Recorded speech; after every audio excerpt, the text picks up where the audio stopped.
Epístola de Bernabé, capítulo 1. Saluden la paz, hijos e hijas, en el nombre del Señor que nos ha amado. Como sean tan grandes y ricas las justificaciones de Dios para con vosotros, yo me regocijo sobre toda otra cosa y por todo extremo en vuestros bienaventurados y gloriosos espíritus, pues de él habéis recibido la semilla plantada en vuestras almas, el don de la gracia espiritual. Por lo cual aún me congratulo más a mí mismo con la esperanza de salvarme, pues verdaderamente contemplo entre vosotros cómo el Señor, que es rico en caridad, ha derramado su Espíritu sobre vosotros. Hasta tal punto me conmovió, estando entre vosotros, vuestra vista tan anhelada.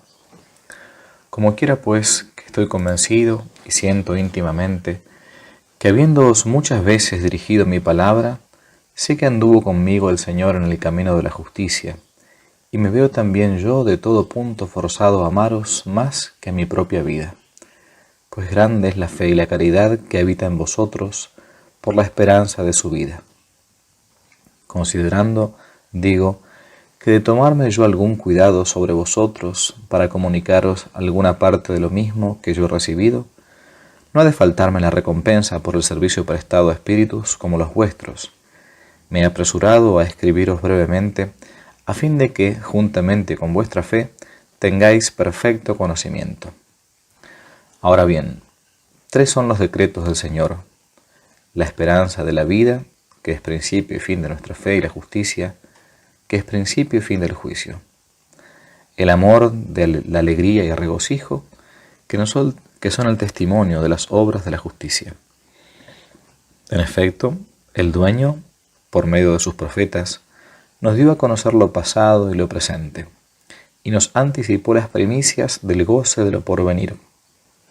Pues vemos que una tras otra se cumplen las cosas como Él las dijo. Deber nuestro es, entonces, adelantar con más generoso y levantado espíritu en su temor. Por lo que a mí toca, no como maestro, sino como uno de entre vosotros, quiero poner a vuestra consideración unos pocos puntos por los que os alegraréis en la presente situación. Capítulo 2. Como quiera, pues, que los días son malos y el poder está en manos del activo mismo, deber nuestro es, atendiendo a nosotros mismos, inquirir las justificaciones del Señor. Ahora bien, auxiliares de nuestra fe son el temor y la paciencia, y aliados nuestros la largueza de alma y la continencia. Como estas virtudes estén firmes en todo lo atañedero al Señor santamente, regocíjanse con ellas la sabiduría, la inteligencia, la ciencia y el conocimiento. En efecto, el Señor, por medio de todos sus profetas, nos ha manifestado que no tiene necesidad ni de sacrificios, ni de holocaustos, ni de ofrendas, diciendo en una ocasión: ¿qué se me da a mí de la muchedumbre de vuestros sacrificios? Dice el Señor. Harto estoy de vuestros holocaustos, y no quiero el cebo de vuestros corderos, ni la sangre de los toros y machos cabríos, ni aun cuando vengáis a ser vistos de mí. Porque ¿quién requirió todo esto de vuestras manos? No quiero que volváis a pisar mi atrio. Si me trajereis la flor de la harina, es cosa vana. Vuestro incienso es para mí abominación. Vuestros novilunios y vuestros sábados no los soporto. Ahora bien, todo eso lo invalidó el Señor, a fin de que la nueva ley de nuestro Señor Jesucristo, que no está sometida al yugo de la necesidad, tenga una ofrenda no hecha por mano de hombre. Y así dice de nuevo a ellos: ¿acaso fui yo quien mandé a vuestros padres, cuando salían de la tierra de Egipto, que me ofrecieran holocaustos y sacrificios? ¿No fue más bien esto lo que les mandé, a saber, que ninguno de vosotros guarde en su corazón rencor contra su hermano, y que no amarais el falso juramento? Debemos, por tanto, comprender, no cayendo en la insensatez, la sentencia de la bondad de nuestro Padre, porque con nosotros habla, no queriendo que nosotros, andando extraviados al modo de aquellos, busquemos todavía cómo acercarnos a Él. Ahora bien, a nosotros nos dice de esta manera: Sacrificio para Dios es un corazón contrito. Olor de suavidad al Señor, un corazón que justifica y glorifica al que le ha plasmado. Debemos, por lo tanto, hermanos, andar con toda diligencia en lo que atañe a nuestra salvación, no sea que el maligno, logrando infiltrársenos por el error, nos arroje como la piedra de una honda lejos de nuestra vida. Capítulo 3. Les dice pues otra vez acerca de estas cosas: ¿para qué me ayunáis, de modo que hoy solo se oyen los gritos de vuestra voz? No es este el ayuno que yo me escogí, dice el Señor, no al hombre que humillo su alma. Ni aun cuando dobléis como un aro vuestro cuello y vistáis de saco y os acostéis sobre ceniza, ni aun así lo llaméis un ayuno aceptable. A nosotros, sin embargo, nos dice: he aquí el ayuno que me elegí, dice el Señor. No al hombre que humilla su alma, sino desata toda atadura de iniquidad, rompe las cuerdas de los contratos violentos, despacha a los oprimidos en libertad y rasga toda escritura inicua. Rompe tu pan con los hambrientos, y si vieres a un desnudo, vístelo. Recoge en tu casa a los sin techo. Si ves a un humilde, no lo desprecies, ni te apartes de los de tu propia sangre. Entonces tu luz romperá matinal, y tus vestidos resplandecerán rápidamente, y la justicia caminará delante de ti, y la gloria de Dios te cubrirá. Entonces gritarás, y Dios te escuchará. Cuando aún estés hablando, dirá: heme aquí presente, a condición que quites de ti la atadura, y la mano levantada, y la palabra de murmuración, y des de corazón tu pan al hambriento, y hayas lástima del alma humillada. En conclusión, hermanos, mirando anticipadamente el Señor longánimo que el pueblo que preparó en su amado había de creer con sencillez, anticipadamente nos lo manifestó a todo, a fin de que no vayamos como prosélitos a estrellarnos en la ley de aquellos. Capítulo 4. Así pues es preciso que, escudriñando muy despacio lo presente, inquiramos las cosas que puedan salvarnos. Huyamos, por ende, de modo absoluto, de todas las obras de la iniquidad, a fin de que jamás las obras de la iniquidad se apoderen de nosotros, y aborrezcamos el extravío del tiempo presente, a fin de ser amados en lo porvenir. No demos suelta a nuestra propia alma, de suerte que tenga poder para correr juntamente con los pecadores y con los malvados, no sea que nos asemejemos a ellos. El escándalo consumado está cerca, aquel de que está escrito, como dice Enoc, pues el dueño abrevió los tiempos y los días, a fin de que se apresure su amado y venga su heredad. Además, el profeta dice así: 10 reinos reinarán sobre la tierra, y tras ellos se levantará un rey pequeño que humillará de un golpe a 3 reyes. Igualmente, Daniel dice sobre lo mismo: y vi una cuarta bestia, mala y fuerte, y más fiera que todas las otras bestias de la tierra, y como de ella brotaban 10 cuernos, y de ellos un cuerno pequeño como un retoño, y como éste humilló de un golpe a 3 de los cuernos mayores. Ahora bien, obligación nuestra es comprender. Además, os ruego una cosa: como uno de vosotros que soy, que particularmente os amo a todos, más que mi propia alma, y es que atendáis ahora a vosotros mismos, y no os asemejéis a ciertas gentes, amontonando pecados a pecados, gentes que andan diciendo que la alianza es de aquellos y nuestra. Nuestra ciertamente, pero aquellos la perdieron en absoluto, del modo que diré, después de haberla recibido ya de Moisés. Dice en efecto la Escritura: y estaba Moisés en el monte, ayunando por espacio de 40 días y de 40 noches, y recibió la alianza de parte del Señor, las tablas de piedra, escritas por el dedo de la mano del Señor. Pero como ellos se volvieron a los ídolos, la destruyeron. Dice en efecto el Señor de esta manera: Moisés, Moisés, baja a toda prisa, pues ha prevaricado tu pueblo, los que sacaste de la tierra de Egipto. Y Moisés lo entendió, y arrojó de sus manos las 2 tablas, y se hizo pedazos la alianza de ellos, a fin de que la de su amado Jesús quedara sellada en nuestro corazón en la esperanza de su fe. Muchas cosas quería escribiros, no como maestro, sino como quien dice, gusta no faltar en lo que tenemos. De ahí que me apresurara a escribiros, aun siendo escoria vuestra. Por lo tanto, atendamos a los últimos días, pues de nada nos servirá el tiempo de nuestra fe, si ahora en el tiempo inicuo y en los escándalos que están por venir, no resistimos como conviene a hijos de Dios, a fin de que el negro no se nos infiltre. Huyamos de toda vanidad. Odiemos absolutamente las obras del mal camino. No viváis solitarios, replegados en vosotros mismos, como si ya estuvierais justificados, sino reuniéndoos en un mismo lugar. Inquirid juntos lo que a todos en común conviene. Porque dice la Escritura, ay de los prudentes para sí mismos y de los sabios ante sí mismos. Hagámonos espirituales, hagámonos templo perfecto para Dios.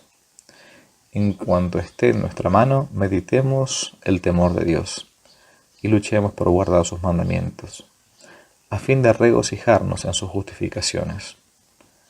El Señor juzgará al mundo sin acepción de personas. Cada uno recibirá conforme obró. Si el hombre fue bueno, su justicia marchará delante de él. Si fuere malvado, la plaga de su maldad irá también delante de él.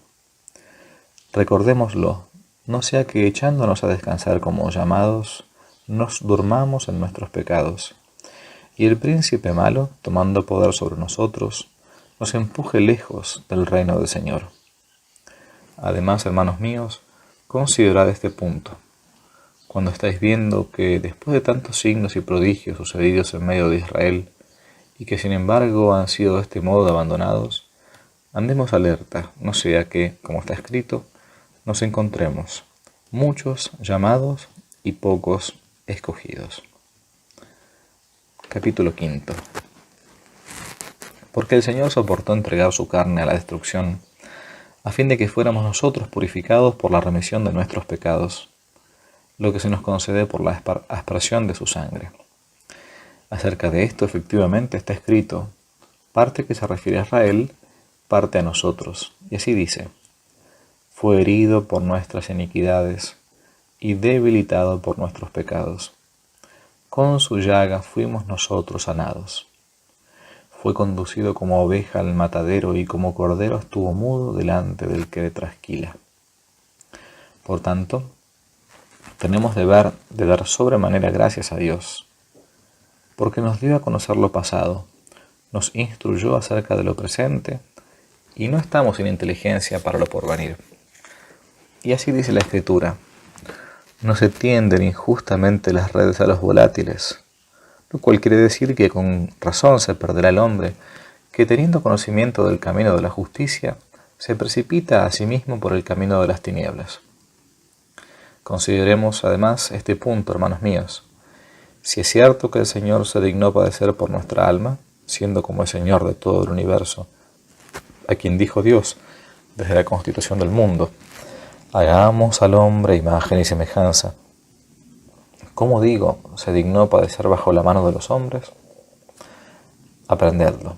Los profetas, teniendo como tenían de él la gracia, con miras a él profetizaron. Ahora bien, él para destruir la muerte y mostrar la resurrección, toda vez que tenía que manifestarse en carne, sufrió primero para cumplir la promesa a los padres y luego, a par que se preparaba él mismo para sí un pueblo nuevo, para demostrar estando sobre la tierra que después de hacer él mismo la resurrección, él juzgará. Por fin predicó enseñando a Israel y haciendo tan grandes prodigios y señales con lo que le mostró su excesivo amor.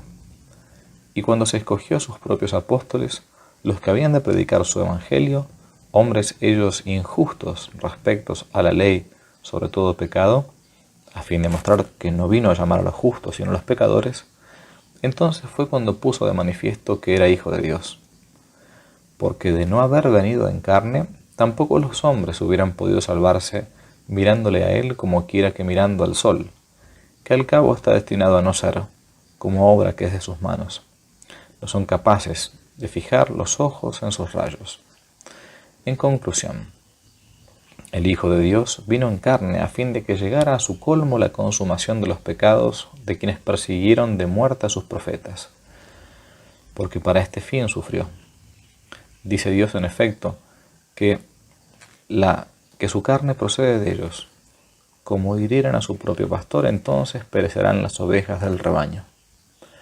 Ahora bien, él mismo fue quien quiso así padecer, pues era preciso que sufriera sobre el madero. Dice en efecto el que profetiza acerca de él: perdona a mi alma de la espada, y traspasa con un clavo mis carnes, porque las juntas de malvados se levantaron contra mí. Y otra vez dice: he aquí que puse mi espalda para los azotes y mis mejillas para las bofetadas, pero mi rostro lo puse como una dura roca. Capítulo 6. Ahora bien, ¿qué dice cuando hubo cumplido el mandamiento? ¿Quién es el que me juzga? Póngase frente a mí. ¿Quién es el que se justifica en mi presencia? Acérquese al siervo del Señor. Ay de vosotros, porque todos habéis de envejecer como un vestido, y la polilla os consumirá. Y otra vez dice el profeta, una vez que fue puesto Jesús como roca fuerte para despedazamiento: mira que voy a echar en los cimientos de Sión una piedra de mucho valor, escogida, angular, preciosa. ¿Qué dice pues? Y el que esperara en ella vivirá para siempre. Luego nuestra esperanza estriba sobre una piedra, de ninguna manera. Lo que significa es que el Señor puso su carne en fortaleza, pues dice: y me puso como una roca dura.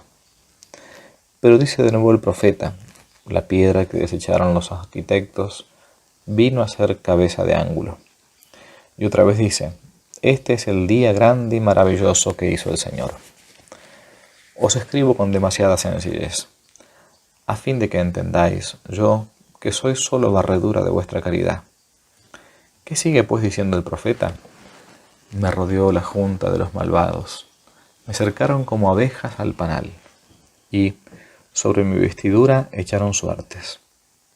Como quiera pues que había el Señor de manifestarse y sufrir en la carne, fue de antemano mostrada su pasión. Pues en efecto el profeta contra Israel dice: ay del alma de ellos, pues han tramado designio malo contra sí mismos. Matemos al justo, porque nos es molesto. ¿Qué les dice el otro profeta, Moisés?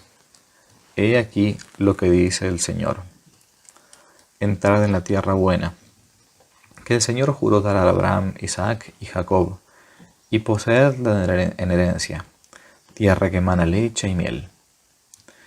¿Qué dice el conocimiento? Aprendedlo. Esperad, dice en Jesús, que ha de manifestaros en carne.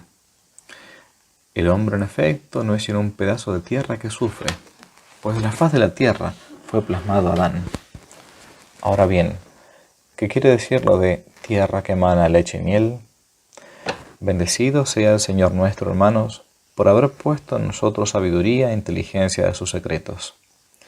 El profeta, en efecto, nos pone una parábola del Señor. ¿Quién no entenderá sino el sabio e inteligente y que ama a su Señor?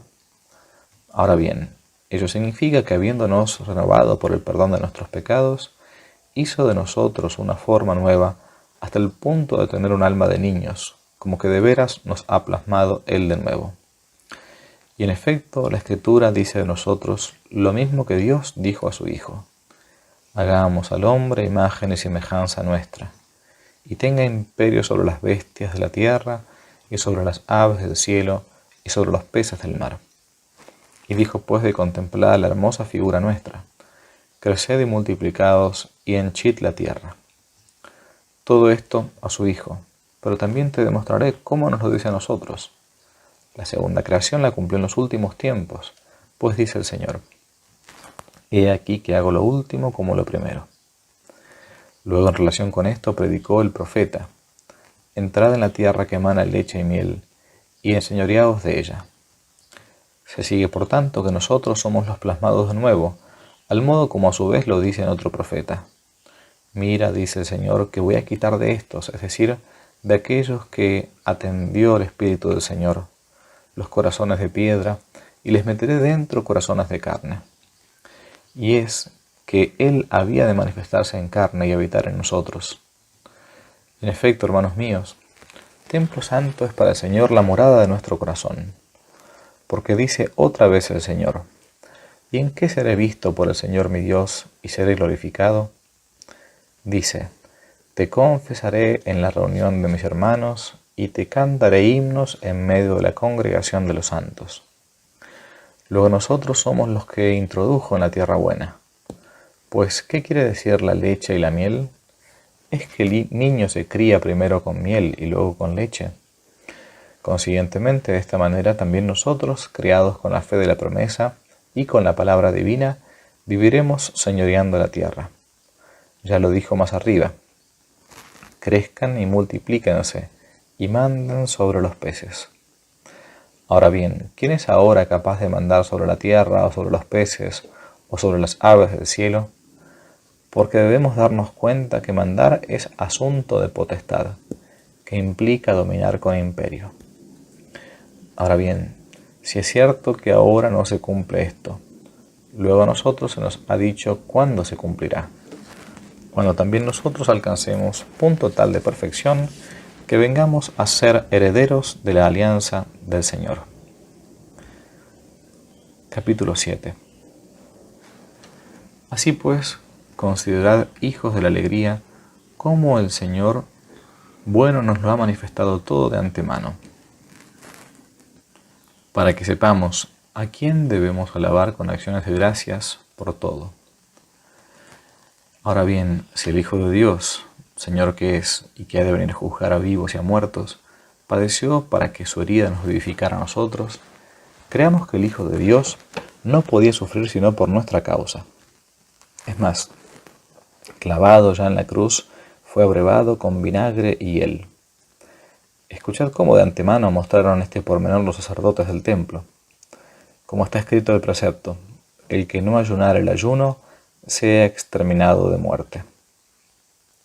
La razón de mandarlo el Señor fue porque Él había de ofrecer en sacrificio por nuestros pecados el vaso del Espíritu y cumplir a la par la figura de Isaac ofrecido sobre el altar. Ahora bien, ¿qué dice el profeta? Y coman del macho cabrío ofrecido durante el ayuno por todos los pecados. Atended cuidadosamente. Y coman los sacerdotes solos, y todos el intestino sin lavar con vinagre. ¿Con qué fin? Pues vosotros sois los que me habéis de abrevar un día con hiel mezclado con vinagre. A mí que he de ofrecer mi carne por los pecados de mi pueblo. Comed vosotros solos, mientras el pueblo ayuna y se golpea el pecho y en saco y ceniza, para demostrar que él había de sufrir mucho de parte de ellos. Atended a lo que mandó. Tomad 2 machos cabríos hermosos e iguales, y ofrecedlos en sacrificio, y tome el uno el sacerdote en holocausto. ¿Y qué eran del otro? Maldito, dice la Escritura, es el otro. Atended cómo se manifiesta aquí la figura de Jesús. Y escupidle todos, y pinchadle y poned en torno a su cabeza la lana purpúrea, y de este modo sea arrojado al desierto. Y cumplido esto, el que lleva el macho cabrío lo conduce al desierto, le quita la lana y la coloca sobre un arbusto llamado zarza, cuyos frutos solemos comer cuando los hallamos en el campo. De resulta que solo los frutos de la zarza son dulces. Ahora bien, ¿qué quiere decir todo esto? Atended, el uno puesto sobre el altar y el otro maldecido. Y justamente el maldecido es el coronado. Es que entonces en aquel día le verán llevando el manto de púrpura sobre su carne y dirán, ¿no es este a quien nosotros un día crucificamos, después que lo hubimos menospreciado y atravesado y escupido? Verdaderamente, este era el que entonces decía ser el Hijo de Dios. Porque como semejante a aquel, para esto dijo ser los machos cabríos semejantes, hermosos e iguales, para que cuando le vean venir entonces se espanten de la semejanza del macho cabrío. En conclusión, ahí tienes al macho cabrío, figura de Jesús que tenía que sufrir. ¿Y por qué motivo pone la lana en medio de las espinas? Y ahí la otra figura de Jesús, puesta en la iglesia. porque el que quiere coger la lana purpúrea no tiene otro remedio que sufrir mucho por lo terrible que son las espinas, y tras la tribulación apoderarse de ella. Así dice el Señor: los que quisieran verme alcanzar mi reino han de pasar tribulaciones y sufrimientos antes de apoderarse de mí. Capítulo 8. ¿Qué figura pensáis representa el que se manda a Israel a ofrecer a los hombres que tienen pecados consumados una novilla, y después de sacrificada, quemarla completamente y tomar entonces los siervos la ceniza y depositarla en unos vasos, y poner sobre un madero la lana purpúrea y el hisopo? Ahí tienes otra vez la figura de la cruz y la lana purpúrea. Y de esta manera rocían los siervos uno por uno a todo el pueblo a fin de purificarse de sus pecados. Considerar cómo en sencillez nos lo dice a nosotros. El novillo es Jesús. Los hombres pecadores que lo ofrecen son los que le condujeron a la muerte. Después ya no son hombres, ya no es la gloria de los pecadores. Los siervos que rocían son los que nos trajeron la buena noticia del perdón de nuestros pecados y la purificación del corazón, aquellos digo, a quienes dio el Señor el poder del Evangelio, los cuales eran 12 para testimonio de las tribus, pues 12 son las tribus de Israel. ¿Para qué? Para pregonarlo. ¿Pero por qué motivo son 3 los siervos que rocían? Para atestiguar que Abraham, Isaac y Jacob son grandes delante de Dios. ¿Y qué significa que la lana se ponga sobre el madero? Que el reino de Jesús está sobre el madero, y que los que esperan en él vivirán para siempre. ¿Pero por qué se ponen juntos la lana y el hisopo?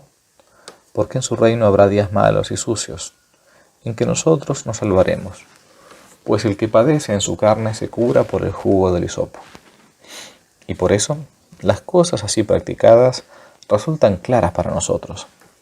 Para aquellos, en cambio, siguen oscuras por no haber oído la voz del Señor.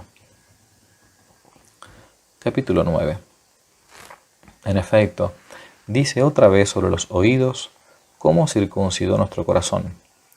Dice el Señor en el profeta: en oído de oreja me obedecieron. Y otra vez dice: con oído oirán los que están lejos, y conocerán lo que yo hice. Y también: circuncidad, dice el Señor, vuestros corazones. Y otra vez dice: escucha, Israel, porque esto dice el Señor Dios tuyo. Y de nuevo el Espíritu del Señor profetiza: ¿quién es el que quiere vivir para siempre? Con oído oiga la voz de mi siervo. Y otra vez dice: escucha, cielo, y tú, tierra, presta oídos, porque el Señor ha hablado esto para testimonio.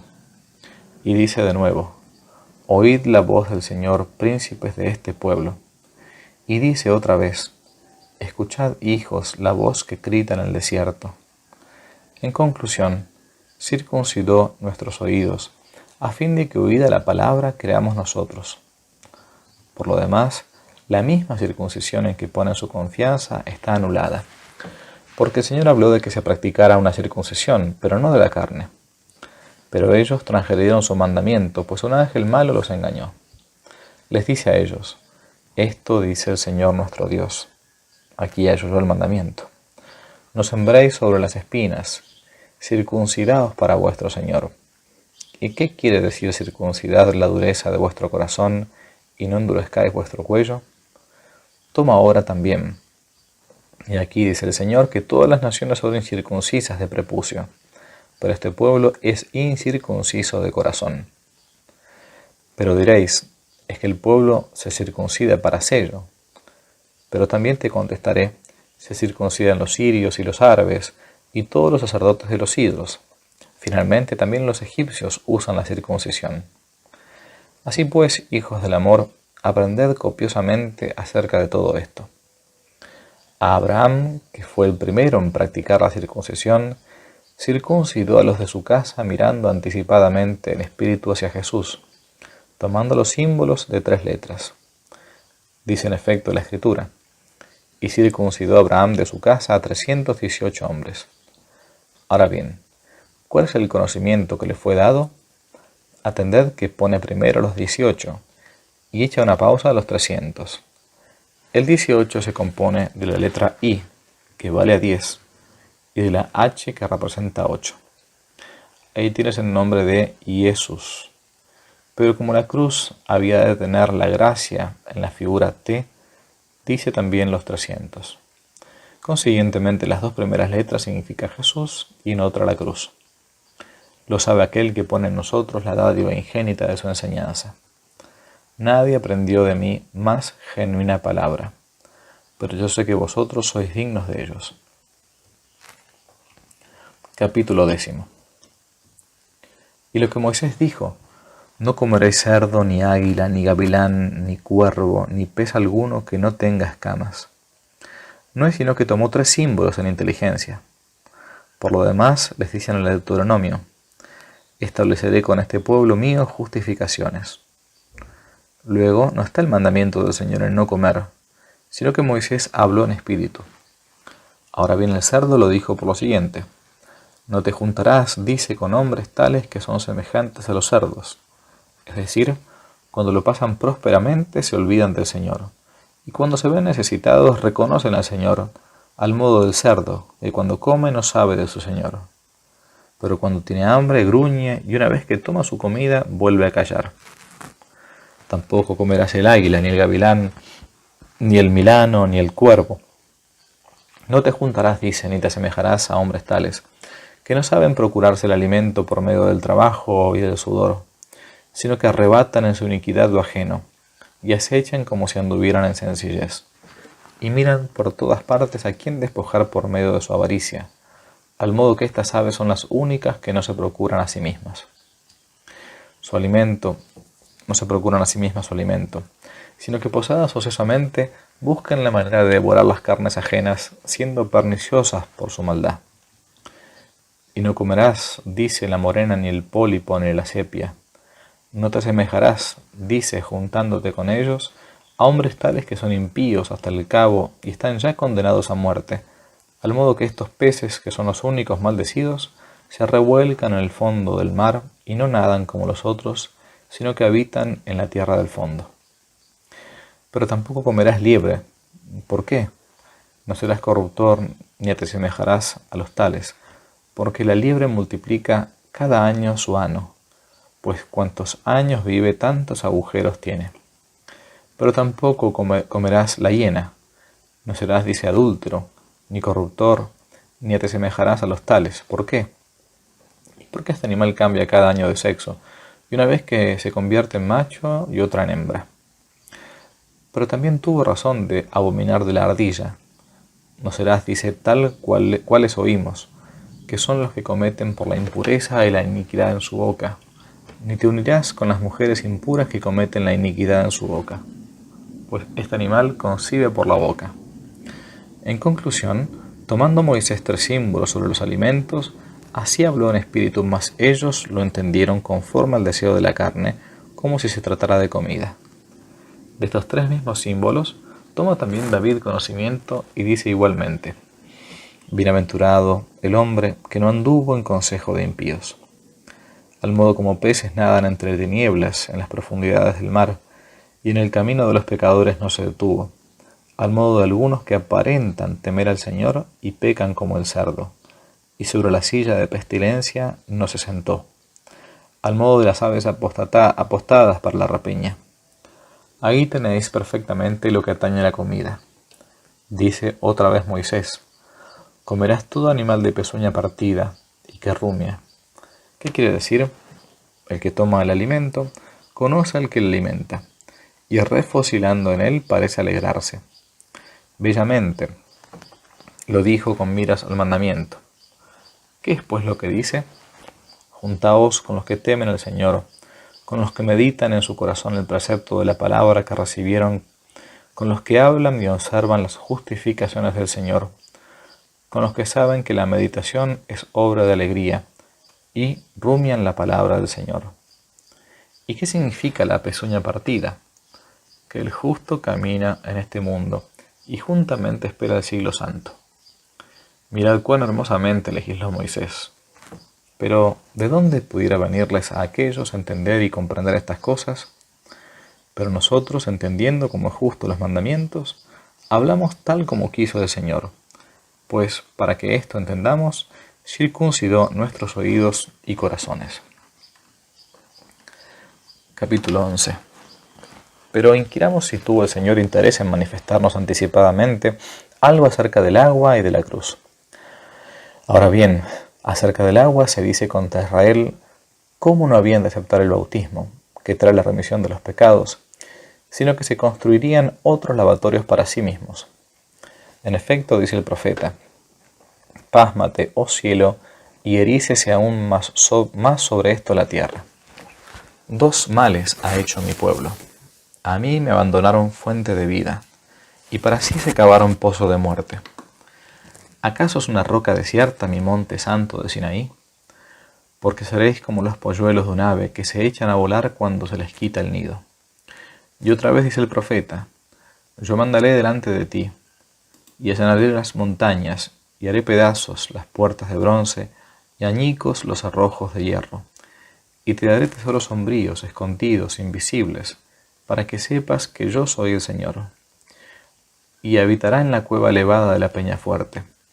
Y el agua suya fiel, veréis al Rey como gloria, y vuestra alma meditará el temor del Señor. Y de nuevo dice en otro lado el profeta: el que esto hiciere será como un árbol plantado a la par de la corriente de aguas, que dará su fruto a debido tiempo, y su hoja no caerá, y todo cuanto hiciere prosperará. No así los impíos, no así, como el tamo que esparce el viento sobre la faz de la tierra, por lo cual no se levantarán los impíos en el juicio, ni los pecadores en el consejo de los justos. Porque el Señor conoce el camino de los justos, y perecerá el camino de los impíos.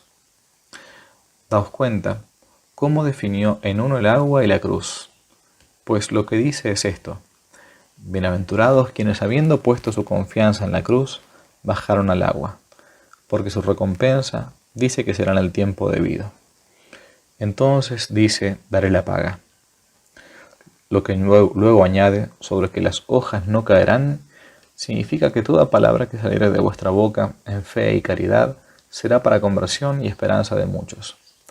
Además, otro profeta dice: y era la tierra de Israel celebrada sobre toda la tierra. Lo que quiere decir: el Señor glorifica el vaso de su espíritu. ¿Qué dice seguidamente? El río fluía por la derecha y brotaban de él hermosos árboles, y quien comiere de ellos vivirá para siempre. Esto quiere decir que nosotros bajamos al agua rebosando pecados y suciedad, y subimos llevando fruto en nuestro corazón, es decir, con el temor y la esperanza de Jesús en nuestro espíritu. Y el que comiere de ellos vivirá para siempre. ¿Qué quiere decir? Quien escuchare, cuando se le hablan estas cosas y las creyere, vivirá eternamente. Capítulo 12. De nuevo igualmente define acerca de la cruz en otro profeta, diciendo: ¿y cuándo se cumplirán estas cosas? Dice el Señor: cuando el madero se incline y se levante, y cuando del madero destilare sangre. Ahí tienes otra vez cómo se habla de la cruz y del que había de ser crucificado. Otra vez habla también en Moisés, en la ocasión en que Israel era combatido por los extranjeros, y para recordarles que eran derrotados porque a causa de sus pecados habían sido entregados a la muerte. El Espíritu inspira entonces en el corazón de Moisés que fabricara una figura de la cruz y del que había de sufrir en ella. Pues, si no confiaren, dice en él, serán derrotados para siempre.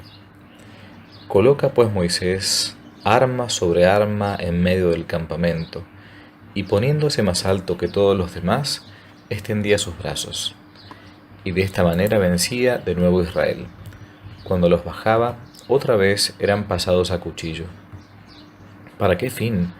Para que conocieran que no podían salvarse si no confiaban en él.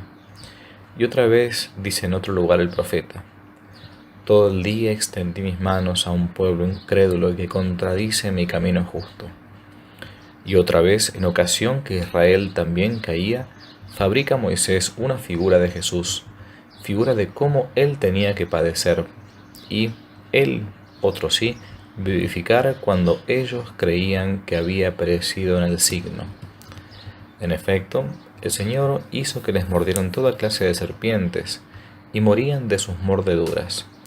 Serpientes, justamente por la transgresión en Eva se debió, pues la transgresión en Eva se debió a la serpiente, para convencerlos de que por su transgresión serán entregados a tribulación de muerte. En resolución, Moisés, que había establecido por mandamiento: no tendréis imagen esculpida ni fundida para Dios vuestro, la fabrica él mismo, para mostrar una figura de Jesús. Así pues, manda hacer Moisés una serpiente de bronce, y la levanta gloriosamente, y a voz de pregón convoca al pueblo. Reunidos que estuvieron entonces, suplicaban a Moisés que ofreciera oraciones por la curación de ellos.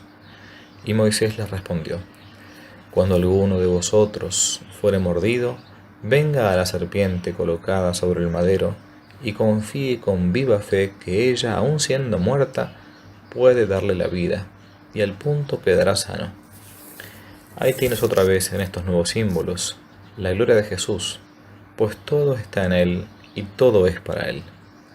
¿Qué dice además Moisés a Josué o Jesús, hijo de Nabé, profeta que era, después de ponerle este nombre, con el solo fin de que el pueblo oyera que el Padre lo pone todo patente acerca de su Hijo Jesús? Le dice, pues, Moisés a Josué, hijo de Nabé, después de ponerle este nombre, cuando lo mandó como explorador de la tierra: toma un libro en tus manos y escribe lo que dice el Señor, a saber, que el Hijo de Dios arrancará de raíz en los últimos días a toda la casa de Amalec. Y aquí otra vez a Jesús, no como Hijo del hombre, sino como Hijo de Dios, si bien manifestado por figura en carne. Como quiera pues que habían de decir que Cristo es hijo de David, el mismo David, temiéndose y comprendiendo el extravío de los pecadores, profetiza y dice: dijo el Señor a mi Señor, siéntate a mi derecha, hasta que ponga a tus enemigos por estrado de tus pies. Y a su vez Isaías dice de esta manera: dijo el Señor a mi ungido Señor, a quien yo tomé de la diestra, para que delante de él obedezcan las naciones, y romperé la fuerza de los reyes. Mira cómo David le llama Señor y no le llama Hijo. Capítulo 13. Pero veamos si es este pueblo o es el primero el que hereda, o si el testamento nos pertenece a nosotros o a ellos. Escuchad pues lo que sobre el pueblo cuenta la Escritura. Rogaba Isaac por Rebeca su mujer, pues era estéril, y concibió. Luego salió Rebeca a consultar al Señor, y le dijo el Señor: 2 naciones hay en tu vientre, y 2 pueblos en tu seno, y un pueblo sobrepujará a otro pueblo, y el mayor servirá al menor. Debéis percataros de quién es Isaac y quién Rebeca, y por quiénes da a entender la Escritura que este pueblo es mayor que aquel. Y más claramente todavía habla Jacob en toda profecía a José, diciéndole: he aquí que no me defraudó el Señor de tu vista, tráeme acá tus hijos para bendecirlos. Y llevó José a Efraín y Manasés, queriendo que fuera bendecido Manasés, pues era el mayor. Y en efecto José le puso a la derecha de su padre Jacob, pero Jacob vio en espíritu la figura del pueblo por venir. ¿Y qué dice la Escritura? Y mudó Jacob de sitio sus manos, y puso su derecha sobre la cabeza de Efraín el segundo, y más joven, y le bendijo. Y dijo José a Jacob: cambia tu diestra sobre la cabeza de Manasés, pues es mi primogénito. Y respondió Jacob a José: lo sé, hijo, lo sé, pero el mayor servirá al menor. Sin embargo, también esto otro será bendecido. Mirad por quién puso que este pueblo es el primero y el heredero de la alianza. Ahora bien, si sobre lo dicho también nos lo recordó por medio de Abraham, no tenemos ya más que pedir en orden al acabamiento y perfección de nuestro conocimiento. ¿Qué le dice pues el Señor a Abraham cuando, habiendo sido el único en creer, le fue contada justicia? Mira que te he puesto a ti, Abraham, por padre de las naciones, que han de creer en Dios por prepucio. Capítulo 14. Muy bien, pero preguntémonos si les dio la alianza que juró a sus padres daría el pueblo. Se la dio ciertamente, pero ellos por sus pecados no se hicieron dignos de recibirla. Dice efectivamente el profeta: y estuvo Moisés ayunando en el monte Sinaí durante 40 días y 40 noches para recibir la alianza del Señor. Y recibió Moisés de parte del Señor las 2 tablas escritas por el dedo de la mano del Señor en espíritu. Y tomándolas Moisés, estaba para bajárselas al pueblo. Y dijo el Señor a Moisés: Moisés, Moisés, baja a toda prisa, pues ha prevaricado tu pueblo que sacaste de la tierra de Egipto. Y entendió Moisés que se había otra vez fabricado imágenes de fundición, y arrojó de sus manos las tablas, y se hicieron pedazos las tablas del testamento del Señor. Moisés, pues, recibió la alianza, pero ellos no se hicieron dignos. Ahora bien, ¿cómo la recibimos nosotros? Aprendedlo. Moisés la recibió como siervo que era, pero a nosotros nos la dio el Señor en persona para hacernos, habiendo sufrido por nosotros, pueblo de su heredad. Se manifestó por una parte para que aquellos llegasen al colmo de sus pecados, y nosotros por otra recibiéramos la alianza por medio del Señor Jesús, que la hereda. De Jesús, digo, que fue aparejado para que, apareciendo Él en persona, y redimido que hubiera de las tinieblas de nuestros corazones, consumidos que estaban por la muerte, y entregados al extravío de la iniquidad, estableciera una alianza entre nosotros por su palabra. En efecto, está escrito cómo el Padre le pone mandamiento de que, redimido que nos hubiera a nosotros de las tinieblas, se prepare para sí un pueblo santo.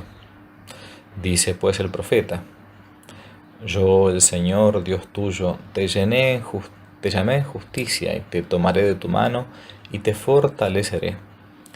Y te di para alianza de un linaje y por luz de las naciones, para abrir los ojos de los ciegos, y sacar de sus cadenas a los trabados, y de la casa de la custodia a los que se sientan entre tinieblas. Conozcamos pues de dónde fuimos rescatados. Otra vez dice el profeta: Mira que te he puesto por luz de las naciones, para que tú seas salvación hasta los confines de la tierra. Así dice el Señor que te ha rescatado. Y de nuevo dice el profeta: El Espíritu del Señor está sobre mí, por lo cual me ha ungido para llevar a los humildes la buena noticia de la gracia. Me ha enviado a sanar a los triturados de corazón, a pregonar a los cautivos la libertad, y a los ciegos la recuperación de la vista, a proclamar el año del Señor aceptable, el día de la recompensa, y a consolar a todos los que están tristes. Pasando a otro punto, también acerca del sábado, se escribe en el Decálogo, es decir, en las 10 palabras que habló Dios en el monte Sinaí a Moisés cara a cara: Santificad el sábado del Señor con manos limpias y corazón puro. Y en otro lugar dice: Si mis hijos guardaren el sábado, entonces pondré sobre ellos mi misericordia. Del sábado habla al principio de la creación. E hizo Dios en 6 días las obras de sus manos, y las acabó en el día séptimo, y descansó en él y lo santificó. Atended, hijos, ¿qué quiere decir lo de los acabó en 6 días? Esto significa que en 6000 años consumará todas las cosas el Señor, pues un día para Él son como 1000 años, lo cual Él mismo lo atestigua diciendo: He aquí que el día del Señor será como 1000 años.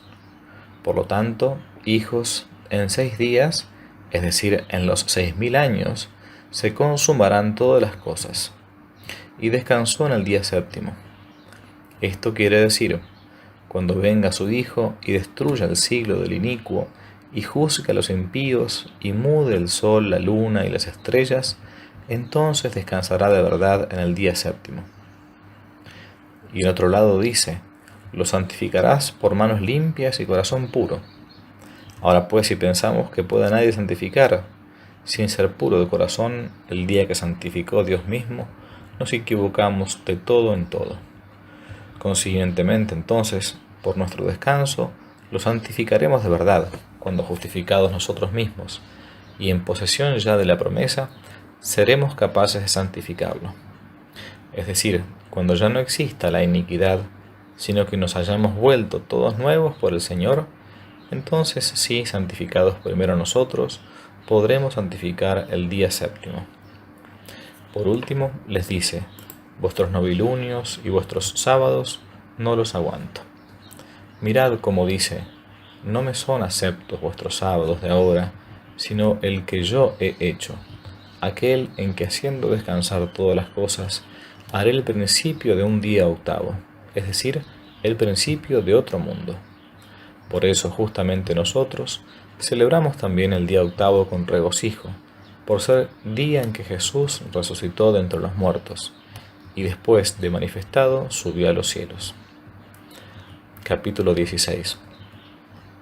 Quiero también hablaros ahora acerca del templo, cómo extraviados los miserables confiaron en el edificio y no en su Dios que los creó, como si aquel fuera la casa de Dios. Pues poco más o menos como los gentiles le consagraron en el templo. Pero ¿cómo habla el Señor destruyéndolo? Aprendedlo. ¿Quién midió el cielo con el palmo y la tierra con el pulgar? ¿No he sido yo, dice el Señor? El cielo es mi trono, y la tierra es cabel de mis pies. ¿Qué casa es esa que me vais a edificar, o cuál es el lugar de mi descanso? Luego ya os dais cuenta de que su esperanza es vana. Y por remate otra vez les dice: he aquí que los que han destruido este templo, ellos mismos lo edificarán. Así está sucediendo, pues por haberse ellos sublevado, fue derribado el templo por sus enemigos, y ahora hasta los mismos siervos de sus enemigos lo van a reconstruir. Además, ya estaba manifiesto cómo la ciudad, el templo y el pueblo de Israel había de ser entregado. Dice en efecto la Escritura: y sucederá en los últimos días, y entregará el Señor las ovejas del rebaño, y su majada y su torre a la destrucción. Y conforme habló el Señor, así sucedió. Pues preguntémonos si existe un templo de Dios. Existe ciertamente, allí donde Él mismo dice que lo ha de hacer y perfeccionar. Está efectivamente escrito: y será cumplida la semana que se edificará el templo de Dios gloriosamente en el nombre del Señor. Hallo pues que existe un templo. ¿Cómo se edificará en el nombre del Señor? Aprendedlo. Antes de creer nosotros en Dios, la morada de nuestro corazón era corruptible y flaca, como templo verdaderamente edificado a mano, pues estaba llena de idolatría y era casa de demonios, porque no hacíamos sino cuanto era contrario a Dios. Pero se edificará en el nombre del Señor. Atended a que el templo del Señor se edifique gloriosamente. ¿De qué manera? Aprendedlo. Después de recibido el perdón de los pecados, y por nuestra esperanza en el nombre, fuimos hechos nuevos, creados otra vez desde el principio. Por lo cual Dios habita verdaderamente en nosotros, en la morada de nuestro corazón. ¿De qué manera? Porque en nosotros mora la palabra de su fe, el llamamiento de su promesa, la sabiduría de sus justificaciones, los mandamientos de su doctrina, profetizando Él mismo en nosotros, morando Él en persona dentro de nosotros, abriéndonos la puerta del templo, es decir, nuestra boca. Dándonos penitencia, nos introduce a nosotros, que estábamos esclavizados por la muerte, en el templo incorruptible. Y es así que quien desea salvarse no mira a un hombre, sino al que mora y habla dentro de sí, maravillado de no haber oído jamás antes las palabras de la boca de quien hablaba, y no tener él siquiera deseo de escucharle. Este es el templo espiritual que se edifica para el Señor. Capítulo 17. En cuanto cabía en lo posible y sencillo manifestároslo, mi alma confía que por mi deseo nada he omitido de cuanto atañe a vuestra salvación. En efecto, si os escribo acerca de lo presente o de lo porvenir, me temo no me entendáis, por ser cosas envueltas en parábolas. Y de esto basta. Capítulo 18. Y pasemos ahora también a otro género de conocimiento y doctrina. Dos caminos hay de doctrina y de potestad: el camino de la luz y el camino de las tinieblas. Ahora bien, es grande la diferencia que hay entre los dos caminos, porque sobre el uno están apostados los ángeles de Dios, portadores de luz, y sobre el otro los ángeles de Satanás. Y el uno es Señor desde los siglos y hasta los siglos, y el otro es príncipe del presente siglo de la iniquidad. Capítulo 19. Ahora bien, el camino de la luz es como sigue. Si alguno quiere andar su camino hacia el lugar determinado, que se apresure por medio de sus obras. Ahora bien, el conocimiento que nos ha sido dado para caminar en él es el siguiente: amarás a aquel que te creó, temerás al que te formó, glorificarás al que te redimió de la muerte. Serás sencillo de corazón y rico de espíritu. No te juntarás con los que andan por el camino de la muerte. Aborrecerás todo lo que no es agradable a Dios. Odiarás toda hipocresía. No abandonarás los mandamientos del Señor. No te exaltarás a ti mismo, sino que serás humilde en todo. No te arrogarás a ti mismo la gloria. No tomarás mal consejo contra tu prójimo. No consentirás a tu alma la temeridad. No fornicarás. No cometerás adulterio. No corromperás a los jóvenes. Cuando hables la palabra de Dios, que no salva de tu boca con impureza de algunos. No mirarás la persona para reprender a cualquiera de su pecado. Serás manso, serás tranquilo, serás temeroso de las palabras que has oído. No le guardarás rencor a tu hermano. No vacilarás sobre si será o no será. No tomes en vano el nombre de Dios. Amarás a tu prójimo más que a tu propia vida. No tomarás a tu hijo en el seno de la madre. Una vez nacido, no le quitarás la vida. No levantes tu mano de tu hijo o de tu hija, sino que desde su juventud les enseñarás el temor del Señor. No serás codicioso de los bienes de tu prójimo. No serás avaro. Tampoco te juntarás de buena gana con los altivos, sino que tu trato será con los humildes y con los justos. Los acontecimientos que te sucedieran los aceptarás como si fueran bienes, sabiendo que sin la disposición de Dios nada sucede. No serás doble ni de intención ni de lengua. Te someterás a tus amos como a imagen de Dios con reverencia y temor.